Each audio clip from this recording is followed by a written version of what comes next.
అదాని 100 కోట్లు వద్దు అంటూ దీనికి సంబంధించిన వార్తా కథనాన్ని ఇక్కడ ఇవ్వడం జరిగింది. నిన్న రేవంత్ రెడ్డి గారు మీడియా ముఖంగా ఒక సమావేశం నిర్వహించడం. సో 100 కోట్లు అదాని నుంచి తీసుకున్న 100 కోట్లు ఏవైతే ఉన్నాయో మాకు వద్దు అంటూ కూడా మరి సిఎస్ తోటి ఒక లెటర్ రాయించి పంపించడం జరుగుతుంది. అదేవిధంగా ఈ 100 కోట్ల కోసం అప్పట్లో అదానికి కేసీఆర్ కాళ్ళు మొక్కి తీసుకోవడం జరిగింది, మాకు అట్లా వద్దు. అదేవిధంగా మరి ఈ ఇటీవల కాలంలో ఢిల్లీ వెళుతున్నానంటూ నా మీద కామెంట్లు చేశారు కదా ప్రతిపక్షం. సో ఢిల్లీ ఎందుకైనా వెళ్తాను, రాష్ట్ర ప్రభుత్వం కోసం రాష్ట్రం కోసం వెళ్తాను, అంతేగాని మీలాగా కేసుల గురించి కేసు కొట్టించుకోవడానికి కోసం లేకపోతే వాళ్ళు కాళ్ళు పట్టుకోవడానికి మోదీ కాళ్ళు పట్టుకోవడానికి మాత్రం కాదు, ఇది గుర్తుపెట్టుకోండి అంటూ చెప్పడం జరిగింది. అదేవిధంగా ఇక కేటీఆర్ కూడా చేసిన వ్యాఖ్యలను ఆయన ఖండించడం జరుగుతుంది. మరి కేటీఆర్ ఒకవేళ జైలుకి వెళ్తానని చెప్పేసి ఆయన బాగా సంతోషపడుతున్నారు.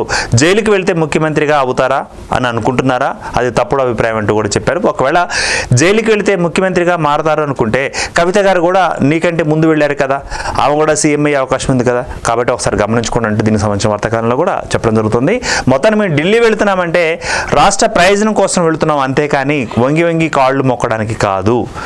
మా మీద కేసులు ఉంటే కేసులు ఎత్తివేయండి మహాప్రభు అని బ్రతినాడడానికి కాదు అనే విషయం గుర్తుపెట్టుకున్నట్టు కూడా నిన్నటి కథనంలో ఇవ్వడం జరిగింది. ఇంకా స్కిల్స్ యూనివర్సిటీ ఏదైతే ఉందో అది వివాదాస్పదంగా మారకుండా ఉండేందుకు 100 కోట్లు మళ్ళీ మేము తిరిగి ఇవ్వడానికి ప్రయత్నిస్తున్నాం. ఇతర రాష్ట్రాల్లో జరుగుతున్న వివాదాన్ని మళ్ళీ ఈ రాష్ట్రానికి తీసుకొచ్చే ప్రయత్నం చేయకండి, మీకు మంచిది కాదు అంటూ కూడా ఆయన హెచ్చరిక చేయడం జరిగింది.